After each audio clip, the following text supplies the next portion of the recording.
श्री रामदास। भक्त रामदास द्वारका से 7 कोस की दूरी पर डाकोर नामक गांव में रहते थे। रणछोड़ भगवान के मंदिर में प्रति एकादशी को जागरण, कीर्तन आदि उत्सव का आयोजन होता था। उसी में वे नियम पूर्वक सम्मिलित होते थे और भगवान के दर्शन से अपने तन, मन और बुद्धि को पवित्र करते थे। भगवान रणछोड़ ने एक बार उनके सामने प्रत्यक्ष प्रकट होकर कहा, तुम रुद्ध हो चले हो, तुम्हें 7 कोस आने जाने में जो कष्ट होता है वह मेरे लिए नितांत असह्य है।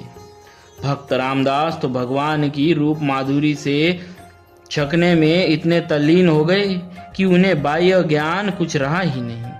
आने जाने के प्रश्न ने उनके मस्तिष्क को कुछ चिंतित ही नहीं किया।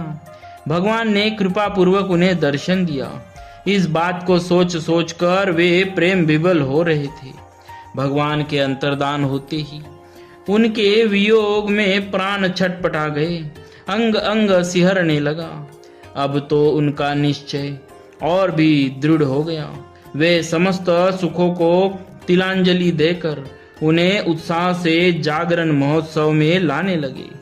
वे किसी भी मूल्य पर जागरण का आनंद छोड़ने के लिए अपने आप को समर्थ न पा सके। भगवान से भक्त रामदास का एकादशी जागरण में आना और न सहा गया। भक्त को सुख और आनंद देने के लिए उन्होंने रामदास को डाकोर चलने का निश्चय प्रकट किया। भगवान तो सच्ची निष्ठा और प्रेम के भूखे होते हैं। उन्होंने रामदास को गाड़ी लाने की सम्मति दी और कहा, मेरे विग्रह को अंकवार में भर उसमें लिटा देना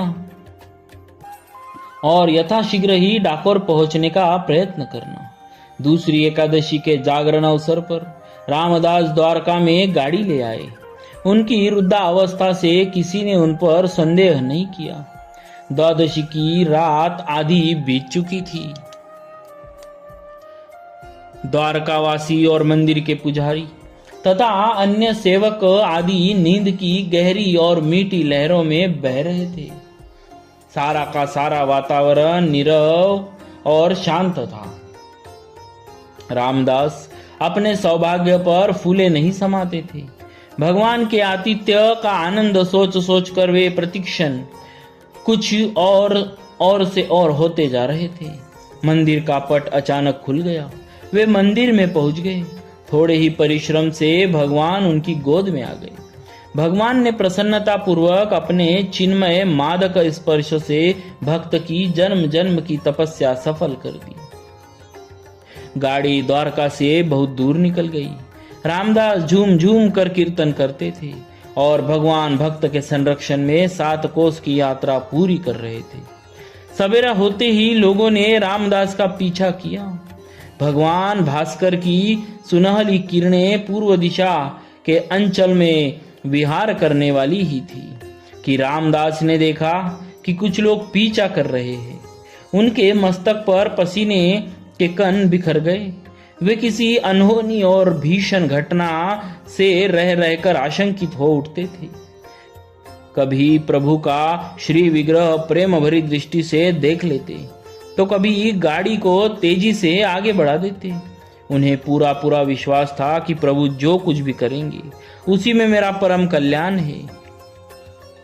पीछा करने वाले थोड़े ही दूर रह गए थे, पर भक्त ने भगवान को जगाना उचित नहीं समझा। उन्हें तो विश्वास था कि भगवान गाड़ी पर लेटते ही सो गए। उन्होंने सोचा कि पीछा करने वाले मुझसे भगवान को छीन लेंगे और प्रभु नींद का सुख लेते द्वारका मंदिर में प्रवेश करेंगे। इससे अधिक तो कुछ होगा नहीं। पर भगवान की लीला शक्ति जो जाग रही थी। भक्त भयहारी रास विहारी ने कहा, तुम मुझे सामने की बावली में छुपा दो और जब पीछा करने वाले चले जाए तब गाड़ी में रख कर डाकोर ले चलना। रामदास ने उनकी आज्ञा का पालन किया। पीछा करने वाले पुजारी आदि आ पहुंचे। बिना कुछ पूछताछ किए ही उन्होंने रामदास को मारना आरंभ किया। भगवान की लीला शक्ति ने भक्त रामदास की दृढ़ निष्ठा, धैर्य परीक्षा की महिमा प्रकट करने के लिए दुष्टों को अपनी मनमानी करने दी, पर उन्हें दंड के ही माध्यम से भक्त के शरीर का स्पर्श मिल चुका था, अतः उनका विवेक जाग उठा। गाड़ी में भगवान का श्री विग्रह न पाकर उनके पश्चाताप का पारावार उमड़ आया। उन्होंने महापाप से भी भीषण भक्त अपराध कर डाला था। उन्होंने देखा कि बावली का पानी किसी के खून से लाल हो गया। सत्संग का प्रभाव तो मन पर था ही, भगवान की लीला शक्ति ने अपना काम किया। वे प्रभु का विग्रह बावली से बाहर निकालकर अपने किए पर पछताने लगे। भगवान ने दर्शन दिया। भक्त रामदास प्रभु के घायल शरीर को देखकर कांप उठे। मेरे कारण इन्हें इतना कष्ट सहना पड़ा। उनका हृदय हाहाकार कर उठा। भगवान ने कहा, मेरा भक्त मुझे मेरी आज्ञा से ले जा रहा है।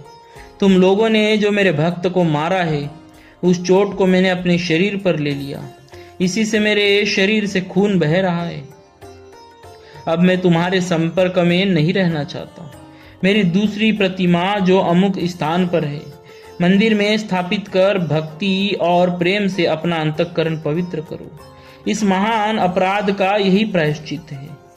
अपनी आजीविका के लिए मेरी इस मूर्ति के बराबर सोना ले लो। मेरी इस मूर्ति के बराबर सोना ले लो। पुजारी लोग लोभवश राजी हो गए और बोले, तौल दीजिए। भगवान ने रामदास को आज्ञा दी, मेरे तौल के बराबर इन्हें सोना दे दो। भक्त अपनी दरिद्रता और असमर्थता पर कांप उठे। उनकी स्त्री के कान की बाली पलड़े में रख गई। पलड़ा भारी हो गया। प्रतिमा उसकी तौल में हल्की हो गई। पुजारी तथा अभक्त दुष्ट अपना सा मुंह लेकर 9 2 11 हो गए। भगवान ने भक्त की इज्जत रख ली। भगवान रणछोड़ उसी दिन से आयुध छत की उपाधि से विभूषित हुए। अभी तक उनके घाव पर पट्टी बांधी जाती है। भक्तवर रामदास की भक्ति की महिमा का बखान तो भगवान रणछोड़ की लीला शक्ति ही कर सकती है। धन्य है भक्त रामदास जी। बोलिए भक्तराज श्री रामदास जी महाराज की जय। भक्तवत्सल भगवान की